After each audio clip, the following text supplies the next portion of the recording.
नीता नगरी is sponsored by खाता book. Business हुआ इजी। मीटिंग के साथ इनकी कटिंग चाय चलती रही क्योंकि उस्मान भाई की डेयरी चलती रही। लॉकडाउन में जिंदगी चली क्योंकि लोकल दुकानें चली। खाता बुक की ओर से इन सभी लोकल दुकानदारों को दिल से सलाम।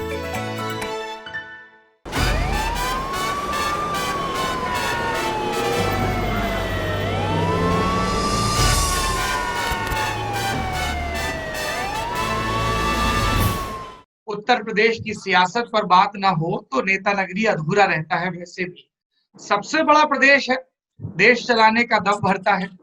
जिनको भी प्रधानमंत्री बनने की हसरत होती है उन्हें यूपी की गुत्थी सुलझानी ही होती है, और जो नहीं सुलझा पाते हैं मसलन शरद पवार, उनकी हसरतें पूरी नहीं होती हैं। गलत तो नहीं कहा राजदीप जी? नहीं, यही तो आपकी सबसे बड़ी मुसीबत है कि उत्तर प्रदेश के इतने सालों तक प्रधानमंत्री रहे, इसलिए आपको लगता है कि उत्तर प्रदेश का वर्चस्व अभी भी उस तरह से है जिस तरह से एक जमाने में हुआ करता था। हालांकि नरेंद्र मोदी जी भी वाराणसी से चुनाव जीत कर आया। मैं मानता हूं आपके पास 80 सीटें हैं, उसमें कोई राज्य का व्यक्तिगत आग्रह नहीं, वो चूंकि साइज की बात है। 80 सीटें हैं और लोकतंत्र में संख्या बल का महत्व होता है। और कोई बोलिए, इसको अन्यथा मत लीजिए। महाराष्ट्र से मैं उतना ही प्यार करता हूं जितना यूपी से। मेरा प्यार बटा नहीं है राजदीप जी। हमारे लोकतंत्र के लिए वो कितना अच्छा है या कितना खराब है, ये बात आप मुझे एक और दिन बड़े आराम से इस पर चर्चा करेंगे कि एक राज्य में आबादी ज्यादा है, इसकी वजह से जो उन्होंने एक तरह से उनकी जो पकड़ हमारे देश की राजनीति पर रही है उस पर कभी कभी वहां पे चूंकि नदियों का प्रदेश है तो सघन जनसंख्या है। आप कहें कि मुंबई की आबादी ज्यादा है। सर कई दक्षिण के राज्यों की यही तो दुविधा है। देखिए राजदीप जी, वो एक बहस दूसरी दिशा में चली जाएगी, लंबी खिंच जाएगी। यूपी पे बात कर लेते हैं फिलहाल, और यूपी पर बात करने के लिए हमारे साथ जुड़े हैं वरिष्ठ पत्रकार ज्ञानेंद्र शर्मा जी। ज्ञानेंद्र जी, बहुत बहुत स्वागत है। ज्ञानेंद्र जी, मुझे ये बताइए कि ये कथित ब्राह्मण वोट बैंक के नाम पर एक विपक्षी, जिसमें कांग्रेस शामिल है, जितिन प्रसाद ब्राह्मण चेतना की बात करते हैं और एक लिस्ट निकालते हैं कि साहब इतने वो मारे गए। मायावती एक ट्वीट करती हैं, प्रियंका गांधी कुछ कहती हैं, फिर अखिलेश यादव खेमे से अभिषेक मिश्र को आगे रख के एक रणनीति बनाई जाती है माता प्रसाद पांडे और सब लोगों को सामने लाके, और उसके बाद बसपा भी फिर कहने लगती है कि हम तो पार्क बनवाएंगे, ये बनवाएंगे। ये जो एक योगी आदित्यनाथ सरकार की ऐसी छवि बनाने की कोशिश हो रही है, इसके बारे में आपकी क्या राय है? नहीं, बिल्कुल ठीक है। देखिए, ऐसा है कि उत्तर प्रदेश में कांग्रेस ने जो मुख्यमंत्री दिए हैं, ज्यादातर मुख्यमंत्री कांग्रेस के ब्राह्मण ही हुए हैं यहाँ, और उन ब्राह्मणों का वर्चस्व राजनीति में यहाँ शुरू से रहा है। और पिछले 2 चुनाव में ये जरूर हुआ कि ब्राह्मणों की बात पूरी ना तो राहुल गांधी समझ पाए ना प्रियंका समझ पाई।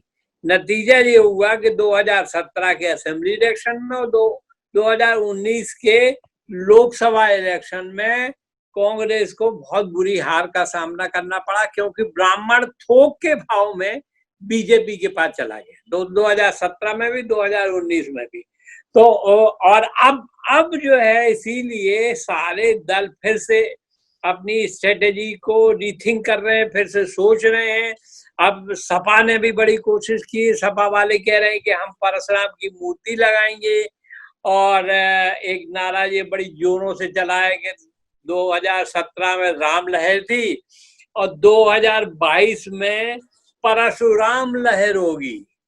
तो अब एक ये नारा जोरों से इन लोगों ने चलाया हुआ। लेकिन बात ये जरूर है, देखिए ब्राह्मणों का क्या है, अभी ऑलरेडी जो 55 मिनिस्टर्स हैं यूपी में, इन 55 में से 10 मंत्री ब्राह्मण हैं, 4 कैबिनेट मंत्री, 3 राज्य मंत्री और स्वतंत्र प्रभार और वो। लेकिन फिर भी अभी भी जैसे लक्ष्मीकांत वाजपेयी है मेरठ के, इनको टिकट नहीं दिया। बहुत सारे ब्राह्मणों की उपेक्षा बीजेपी में, ब्राह्मण कहते हैं हमारी उपेक्षा हो रही है। कांग्रेस वाले कहते हैं लल्लू को यहाँ पे कांग्रेस ने अपना प्रदेश अध्यक्ष बना दिया, जबकि क्लेमेंट थे ब्राह्मण। जितिन प्रसाद यहाँ बैठे थे, बहुत सारे और लोग बैठे हुए थे, उनको नहीं देखा कांग्रेस ने।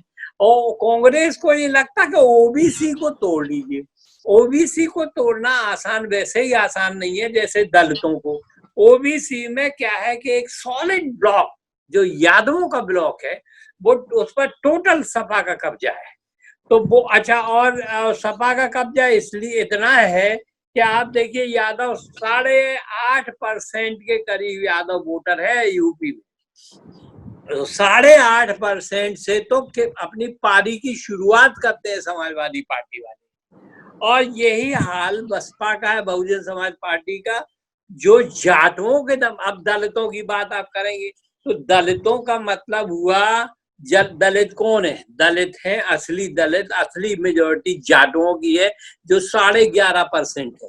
तो 11.5% जाटों है, तो जाटवों का दबदबा, बसपा में जाटवों का दबदबा, सपा में यादवों का दबदबा। अब ब्राह्मण रहे कि ब्राह्मण भी ले लो, तो जब मायावती ने ब्राह्मणों को लिया पिछले बार तो उनको बहुत सारे दलित नेता नाराज हो गए। उन्होंने कहा भैया जो हमने पार्टी बनाई थी, हमने तो ब्राह्मणों के विरोध के ऊपर खड़ी की थी पार्टी, और आप उन्हीं को साथ में मिला के एक मोर्चा ब्राह्मणों का लगा दिए, एक उनका खूंचा लगा दिए।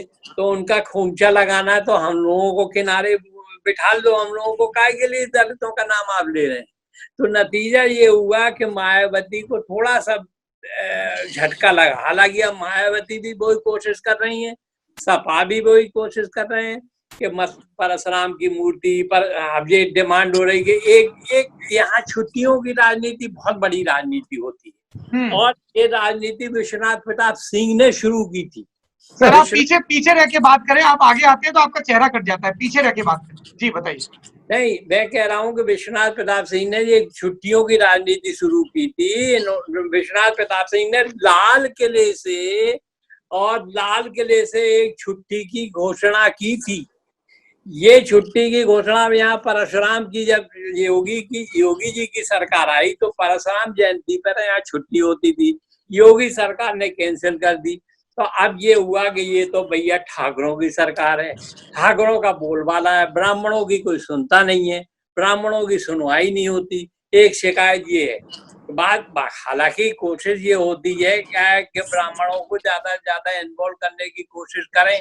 अब बहुत सारे ब्राह्मणों का अभी क्या है कि जैसे 18 से 20% करीब, Rajdeep will agree with this, 18 से 20% जो वोटर हैं यूपी में ये अपर कास्ट वोटर्स हैं, फॉरवर्ड्स कहलाते हैं।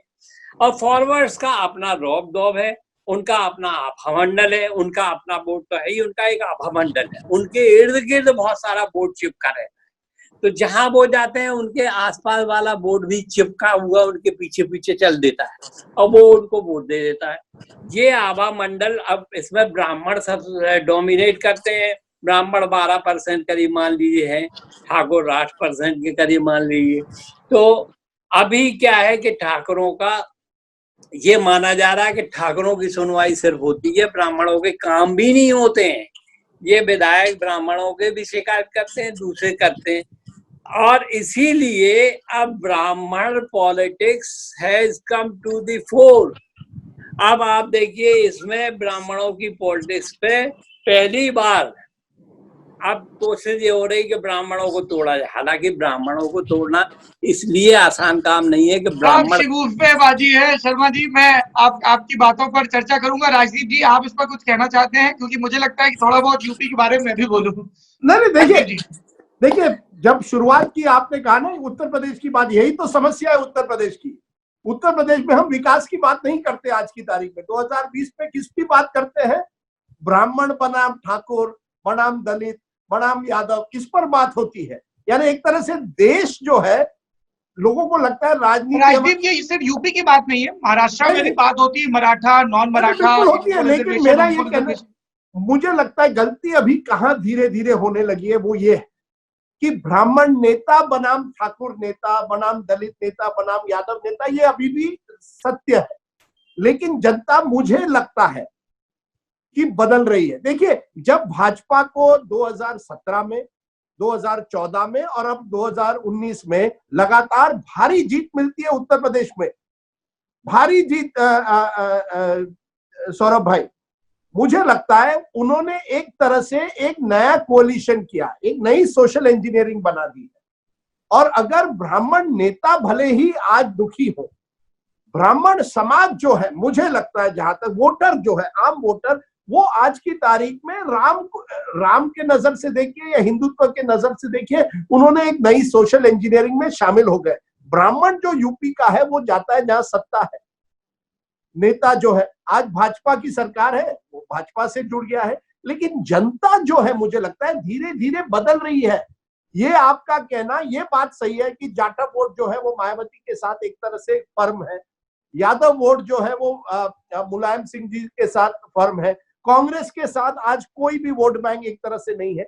लेकिन भाजपा ने नॉन जाटव नॉन यादव जो कोलिशन बनाया है वो इतना बड़ा है, जिसमें मुझे लगता है आज की राजनीति में ब्राह्मण राजनीति कहीं ना कहीं कमजोर पड़ जाएगी। उनको जुड़ना पड़ेगा। दूसरी ये जो नई हिंदुत्व का जो समीकरण है, जिसमें non Yadav OBC, non Jatav Dalit जुड़ गए जिस तरह से, उसमें ये परशुराम की राजनीति, सिंबॉलिक राजनीति मुझे नहीं लगता आज की तारीख में चल सकती है। ये मेरा आकलन। देखिए, मेरे भी कुछ ऑब्जर्वेशन है, आप लोगों की इजाजत हो तो बोलूं? हाँ, आपका राज्य है, आपके होने चाहिए। अरे नहीं सर, इसीलिए इजाजत लेनी चाहिए। पहली चीज ये है कि हमें इसको एक हिस्टोरिकल कंटेक्स्ट में देखना होगा कि योगी आदित्यनाथ के आगे योगी लगा है और ये उनका संन्यास के बाद का नाम है। वो गोरक्ष पीठ का प्रतिनिधित्व करते हैं। तो गोरक्ष पीठ की जो पॉलिटिक्स है पिछले 2-3 जनरेशन से, उसकी कैसे व्याख्या हुई महंत दिग्विजय नाथ के समय, महंत अवैधनाथ के समय और योगी आदित्यनाथ के समय, उनके मुख्यमंत्री बनने से पहले गोरक्ष पीठ की जो छवि थी, उसको लेकर सब लोग दावे करते हैं कि वो किस तरह से कुछ जाति विशेष के समूहों की पीठ बन गई थी। कई लोगों ने हिंदू युवा वाहिनी की भी ऐसे व्याख्या की। दूसरा फैक्टर इसमें है पूर्वांचल की पॉलिटिक्स का। पूर्वांचल की पॉलिटिक्स में हमेशा से ठाकुर वर्सेस ब्राह्मण का एक बड़ा समीकरण रहा, तो उसकी भी व्याख्या की जाती है कि कैसे शिव प्रताप शुक्ल के कद में कमी की गई और आला कमान में नहीं सौरभ भाई, गोरखपुर में ही हरिशंकर तिवारी वर्सेस योगी आदित्यनाथ की जो सालों, मैं आ रहा हूँ उसी पे आ रहा हूँ कि अगर पूर्वांचल में भी गोरखपुर की बात करें तो एक योगी वर्सेस शिव प्रताप शुक्ल चला। शिव प्रताप शुक्ल को राज्यसभा का टिकट दिया गया, उनको केंद्र में मंत्री बनाया गया। हरिशंकर तिवारी दूसरे पार्टियों में रहे हैं, पर वर्चस्व की लड़ाई रही है। ये पूरे पूर्वांचल में है, जो गोरखपुर से शुरू होकर और बनारस मिर्जापुर तक आता है। तो पूर्वांचल का एक हिस्टोरिकल कंटेक्स्ट है पॉलिटिक्स के हिसाब से। तीसरी चीज है अंक गणित की बात। तो जो अंक गणित है उसमें एक 10% 11% का वोट बैंक अहम वोट बैंक होता है और पॉलिटिक्स में परसेप्शन का बड़ा खेल है। तो अंक गणित के नजरिए से भी इस पूरी बहस को देखना चाहिए। बीजेपी ने भी देखा है, इसलिए ज्ञानेंद्र जी ने गिनाया, इतने कैबिनेट मंत्री, इतने वो। आज की तारीख में योगी आदित्यनाथ की बात करें तो उनके मुख्य सचिव राजेंद्र तिवारी हैं, डीजीपी अवस्थी जी हैं, उनके जो आंख नाक कान माने जाते हैं वो अवनीश अवस्थी हैं। तो ये एक परसेप्शन बनाया जा रहा है, लेकिन योगी आदित्यनाथ भी इस चीज को लेके केयरफुल हैं कि उनके इर्द गिर्द कौन लोग नजर आए। चौथी चीज है समायोजन की, कि आप प्रतिनिधित्व कैसे दे रहे हैं। लखनऊ में कई लोग कहते हैं कि अब तो जो हर सूची निकलती है उसमें बीजेपी सोशल इंजीनियरिंग को समझती है। टिकट डिस्ट्रीब्यूशन में भी देखा गया कहाँ पे ओबीसी को टिकट देना है, क्योंकि पहले राजनाथ सिंह के दौर तक ऐसे अनुपात निकलता था कि 70 ब्राह्मणों को टिकट, 70 ठाकरों को टिकट, और ओबीसी जिनकी पॉलिटिक्स सपा बसपा कर रही थी उनको उतना प्रतिनिधित्व नहीं मिलता था। अब बीजेपी वो प्रतिनिधित्व दे रही है। केशव मौर्य 2014 में प्रदेश अध्यक्ष बनाए गए, अभी स्वतंत्र देव सिंह है, दोनों ही लोग ओबीसी से आते हैं। और नरेंद्र मोदी उनका ट्रम्प कार्ड, वो भी बार बार कहते रहते हैं। एक वो चीज है। तीसरी चीज इसमें ये है कि देखिए, ये चीज बीजेपी को और सबको समझ में आ गई है कि जब तक आप उस ओबीसी ब्लॉक को, नीतीश कुमार ने समझा, शिवराज सिंह चौहान ने समझा, देवेंद्र फडणवीस ने भी समझा कि लीडर कोई भी रहे उसको इस चीज का ख्याल रखना होगा कि जिन जातियों को पारंपरिक रूप से प्रतिनिधित्व नहीं मिला है सत्ता में। देखिए, ये बात कहना कि वो ब्राह्मण मुख्यमंत्री, अरे बनते थे तो कोई उनकी भाई बपौती थोड़ी ना है, और जातियां भी उभर के सामने आई। चौधरी चरण सिंह की पूरी पॉलिटिक्स इसी बात पे थी कि जो संसोपा की पुकार है लोहिया जी की थी कि भाई जिसका प्रतिनिधित्व है। तो ये कोई अलिखित नियम नहीं है ना कि हमेशा पंडित जी महाराज या बाबू साहब ही मुख्यमंत्री बने, जो कांग्रेस के दौर में चलता रहा। कभी वीर बहादुर, कभी एनडी तिवारी, कभी वीपी सिंह, कभी श्रीपद तिवारी, कभी कमलापत त्रिपाठी, कभी त्रिभुवनराय सिंह, एक वो आगे पीछे लगातार चलता रहा। नई लीडरशिप आई है, नए लोग आए हैं, मंडल का दौर है, नई कई जातियां जिनमें पढ़े लिखे लोग आए, और आपको मैं बताऊं एक बड़ा फैक्टर रहा 14 में भी कि आप केशव मौर्य या दूसरे नेताओं को जब प्रोजेक्ट करते हैं तो उसका एक नीचे तक मैसेज जाता है, और बीजेपी ने इस चीज को समझा। राम मंदिर एक बड़ा मुद्दा रहेगा, तो ये लोग कितनी भी कास्ट की पॉलिटिक्स की बात कर लें, लेकिन वो एक इतना इमोशनल इशू है ना कि वो फिर सारी बाउंड्रीज को ध्वस्त करने की ताकत रखता है, खासतौर पे जो सो कॉल्ड जनरल कैटेगरी के लोग हैं। ब्रांड योगी की सफलता के लिए बड़ा जरूरी है कि उनपे ये सारे ठप्पे तो लगे कि वो लॉ एंड ऑर्डर के मामले में बड़े सख्त हैं, नो नॉनसेंस हैं, ऐसा वैसा, लेकिन अगर उनपे ये ठप्पा लग गया जो काफी समय तक राजनाथ सिंह पे लगा रहा कि वो एक जाति विशेष के नेता हैं, तो वो लॉन्ग रन में उनकी पॉलिटिक्स के लिए मुश्किल होगा। नरेंद्र मोदी पर बहुत ठप्पे लगे, लेकिन कभी ये ठप्पा नहीं लगा कि वो अपनी कास्ट की पॉलिटिक्स करते हैं। कई पटेल समाज के नेता और दूसरे लोग बहुत कुड़कुड़ाते रहे, चीजें करते रहे। तो ये योगी आदित्यनाथ, चूंकि उनके समर्थक कहते हैं कि वो भविष्य में अपने आप को नेता नंबर 1 की स्थिति में देखते हैं, आज से 5 साल 10 साल 15 साल बाद दूसरी पार्ट के सबसे ताकतवर चेहरे हैं। एसटीएफ को लेके जो पूरी ये बहस शुरू हुई कि विकास दुबे, मुझे ये बताइए कि कोई भी अपराधी मारा जाता है किसी भी जाति का, मुन्ना बजरंगी की क्या जाति है या विकास दुबे की क्या जाति है, उसके आधार पर पॉलिटिकल नैरेटिव बनाना इसलिए ठीक नहीं है क्योंकि गुंडों की, अपराधियों की, क्रिमिनल्स की कोई जाति नहीं होती। जी राजदीप जी, मैं 2 चीजें कहना चाहता हूँ। आपने बहुत ही अच्छा आकलन किया, वाकई मैं आपकी दाद देता हूँ, फर्स्ट क्लास आपने आकलन किया। हर बात की आप जो आपने कही है मैं मानता हूँ। मुझे एक ही छोटी बात कहनी है यहाँ सौरभ भाई, कि मुझे लगता है हम अब मंडल 2.0 और मंदिर 2.0 की राजनीति में आ गए हैं। मंदिर 1.0 से भाजपा नंबर 1 पार्टी एक जमाने में बनी थी कुछ सालों तक, लेकिन ज्यादा आगे नहीं बन पाई। मंदिर 2.0 में उन्होंने सभी को जोड़ा है, यानी एक तरह से मंदिर 1.0 जो था उसमें लोध समाज जुड़ गया था, ब्राह्मण समाज तो जुड़, लेकिन कुछ समाज थे। अब क्या हुआ है, वो बाकी ओबीसी में, नॉन यादव ओबीसी में बहुत फैल गया, और यादवों में भी कुछ है जो एक तरह से मंदिर आंदोलन से अब धीरे धीरे भाजपा भी ने कोशिश तो की है, लेकिन तो ये बड़ा एक कोलिशन बन गया है नंबर 1 नहीं, क्योंकि बड़े कोलिशन के बजाय आप यूपी जैसे राज्य में मेजॉरिटी नहीं पा सकते। नंबर 2 मंडल 2.0 जो इससे जुड़ा हुआ है। मंडल 1.0 में क्या था, या तो यादव एक तरफ हो गए या जाटव एक तरफ हो गए, और आपने वो जो डोमिनेंट कास्ट थे, जो बड़े कास्ट थे, उनसे समाजवादी पार्टी और बसपा ने अपनी एक पकड़ बना ली। बसपा ने एक चुनाव में ब्राह्मणों से जुड़ लिया, मुसलमानों से 86 टिकट 2007 में मायावती, वही हुआ, क्षत्रिय परंपरागत रूप से सपा की तरफ चले गए और ब्राह्मण बसपा की तरफ चले गए। ये बात लगता है कहीं यादव मुस्लिम से आगे नहीं बढ़ पाए। मायावती ने कोशिश की कम से कम 2007 में अपने अम्ब्रेला कोलिशन को बढ़ाना, वो जान गई, इसलिए उनको बहुमत पर भी मिला। राजदीप जी, सपा आगे बढ़ी तभी 2012 में जनादेश ला पाई नहीं, हाँ, लेकिन वो उसी तक वहां तक सीमित रह गई, किसी जातियों तक सीमित। अब क्या हुआ है, मंडल 2.0 में जो नई मौर्य हो, राजभर हो, जब आप इन जातियों तक पहुंच पाए तो बिल्कुल मंडल की राजनीति बदल गई है। और मंदिर जो है, अब जब राम मंदिर बनेगा, वो राजनीति भी एक नए लेवल पर आ गई है। तो कॉम्बिनेशन जो है मंदिर 2.0 मंडल 2.0, इससे ब्राह्मण चेतना मंच या ब्राह्मण से परशुराम की राजनीति लिमिटेड है। अब जितिन प्रसाद अपनी एक तरह से अस्तित्व बनाना चाहते हैं, इसलिए कर रहे हैं। अखिलेश यादव जान गए हैं कि उनको भी कुछ करना पड़ेगा। दूसरी तरफ मायावती रिएक्शन की तरह से कह रही है मैं भी परशुराम की मूर्ति बनाऊंगी, लेकिन इससे नहीं होगा जब तक आप जमीन की जो सोशल इंजीनियरिंग है, जो भाजपा ने बड़े सफलता से पिछले 5-6 सालों में की है, उसको टकराव देने के लिए आपके सामने एक बड़ी आइडिया चाहिए, मंडल 2.0 या मंदिर 2.0 को कॉम्बैट करने की। और जो कई चीजों का मिक्स होगा, आप ठीक कह रहे हैं, मतलब social engineering plus booth management plus आपके पास नारे क्या है, डेवलपमेंट। बिल्कुल, जैसे मुझे पता है योगी जब जाएंगे तो वो ये जो एक्सप्रेस वे बन रहे हैं, मेरठ से बन रहा है, पूर्वांचल में बन रहा है, बुंदेलखंड, इन सब की बात होगी। ज्ञानेंद्र जी, मैं आपसे एक आखिरी टिप्पणी चाहूंगा कि क्या आपको लगता है कि बीजेपी आला कमान, जाहिर सी बात है, सारे घटनाक्रम पर नजर रख रही होगी, आला कमान भी, ब्यूरोक्रेसी भी, इसकी वजह से किसी किस्म की कोई आपको पॉलिटिकल तब्दीली दिखेगी? मैं मुख्यमंत्री के पद पर नहीं कह रहा हूं, लेकिन कुछ ऐसी खबरें चलती हैं कि हो सकता है केशव मौर्य उप मुख्यमंत्री के बजाय प्रदेश अध्यक्ष बन जाए, कोई कहता है कि किसी और को कुछ जिम्मेदारी दे दी जाए। तो ये जो रिप्रेजेंटेशन की पॉलिटिक्स है, इसमें समायोजन कैसे होता दिख रहा है आपको ज्ञानेंद्र जी? देखिए, समायोजन की कोई एक असल बात जो है सौरभ, देखिए सर थोड़ा पीछे रह के बात करिए, आप आगे आते हैं आपका चेहरा कट जाता है, फिर दर्शक मुझसे नाराज होंगे। हाँ ऐसे बैठे।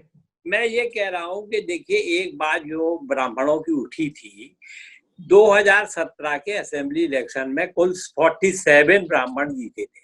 इन 47 में अकेले बीजेपी के 41 थे।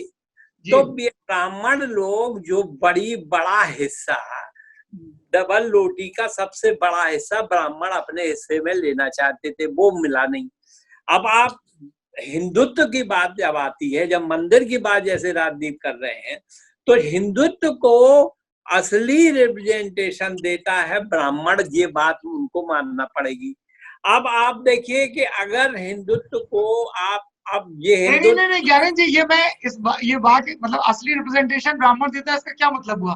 विनय कटियार बजरंग दल के मुखिया थे, उमा भारती मंच पर भाषण दे रही थी। वो तो सब है, वो सब है, लेकिन जो मैं आम आदमी की बात कर रहा हूँ, ये नेताओं से कुछ नहीं होता। नेता तो होते हैं, चलते हैं। नहीं, मैं ज्ञानेंद्र जी आप चलिए, आप अपनी बात कह लें, मैं सहमत नहीं हूँ इससे, बस मैं इतना कहना चाहूंगा। मंदिर आंदोलन जो है, मंदिर आंदोलन में कौन से नेता कितने आगे थे वो सवाल नहीं। मंदिर आंदोलन में तब तक मंदिर आंदोलन जनता को और वोट के लिए फायदेमंद था जब तक कि उसके अंदर मिलिटेंसी थी।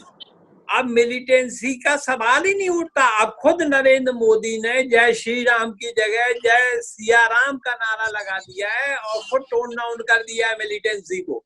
उन्होंने, मोदी जी ने खुद कह दिया कि अब हमें मिलिटेंसी की जरूरत नहीं है। मोदी जी ने कह दिया, लेकिन सोशल मीडिया पे वो अभी भी बहुत स्ट्रॉन्ग रिएक्शन आती है। नहीं चलेगा ज्यादा। मंदिर बनने में 4 साल लगेंगे। 4 साल तक ये टेम्पो बना के रखना, इट इज इम्पॉसिबल। 4 साल तक आप कैश नहीं करा सकते हैं। ये मैं बात, सर ये नहीं कह रहा हूँ कि ये इकलौता मुद्दा होगा, it will be one of the issue.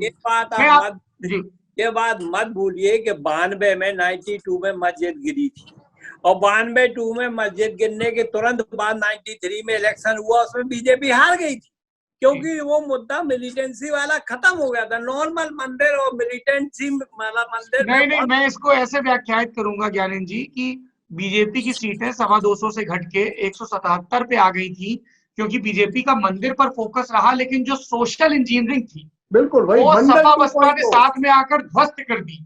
और जितनी भी ओबीसी ब्लॉक में दूसरी जातियां हैं जो उतनी डोमिनेंट दिखती नहीं है ना, आप यहाँ से शुरू करिए सहारनपुर से, तो वो कश्यप से लेके और फिर गड़रिया, आप देखिए ना कैसे नेता लाए गए। कहीं बघेल साहब को लाया गया फिरोजाबाद वाली बेल्ट में, कहीं मौर्य जी को लाया गया, कहीं कुशवाहा जी को लाया। तो एक इक्वेशन है जो बीजेपी ने अब जाके बनाई है। तो आपको उस चीज को, कास्ट को तो फिक्स करना पड़ेगा, पर सिर्फ कास्ट को फिक्स करके काम नहीं चलेगा। जी राजदीप जी, लास्ट कमेंट। मेरा ये कहना है, जो देखिए ये मंडल 2.0 का जमाना है। मंडल 2.0 का जो जमाना है, उसमें जो सोशल इंजीनियरिंग है, उसकी जो परिभाषा है, आपको पूरी तरह से बदलनी पड़ेगी। आपने सही कहा, इसमें ऑर्गेनाइजेशनल बूथ्स वगैरह भी आते हैं। और एक चुनौती है योगी आदित्यनाथ के सामने कि ये जो परसेप्शन ठाकुरवाद का बन गया है, उससे उनको दूर हटना पड़ेगा ही। बिल्कुल, अगर वो उसी तरह की मेजोरिटी एक बार फिर चाहते हैं। ये क्योंकि 2017 का जनादेश योगी आदित्यनाथ के नाम पर नहीं था, नरेंद्र मोदी के नाम पर था, बीजेपी के नाम पर था। 2022 में जब ये जाएंगे तो वो योगी आदित्यनाथ के नेतृत्व की भी परीक्षा होगी, उनकी लोकप्रियता की भी। यानी आप जुड़े राजनीति जी, समय की कमी है, उनको भी ये मंडल 2.0 की राजनीति, और इनफैक्ट जी बिल्कुल, और योगी आदित्यनाथ का पॉलिटिकल भविष्य भी इससे तय होगा कि 2022 में वो सत्ता में। बड़ी बात कही। और मैं नरेंद्र, आपकी बात बिल्कुल सही। नरेंद्र मोदी जी को आप बाकी चीजों के लिए कई क्रिटिसिज्म होते हैं, लेकिन वो ये बात जान गए। आपने थोड़ा सा विषयांतर होगा राजनीति जिक्र किया, जो हमने पिछले नेता नगरी में मुख्यमंत्रियों की सूची बनाई थी, उस पर बड़ी रिएक्शन आए कि आपने हिमाचल से वाईएस परिवार को नहीं लिया, केरला से अच्युतानंद को नहीं लिया, वेस्ट बंगाल से विधान चंद्र राय को नहीं लिया। तो मुझे लगा ये बड़ा दिलचस्प टॉपिक है,